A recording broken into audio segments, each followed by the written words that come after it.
open Control Panel. Now click on Uninstall a program. Choose the program you want to uninstall and click on the Uninstall button. Now follow default uninstall process. Now we need delete cache from system folder. You need to delete from this 2 folders.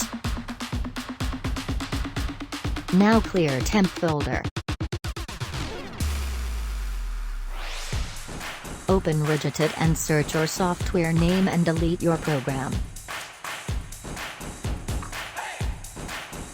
All links and useful information is now available in our blogs. I hope it can help you today. If you have any issues, please let me know in the comment section. If you like our videos, then please subscribe to our channel and press bell icon for latest updates.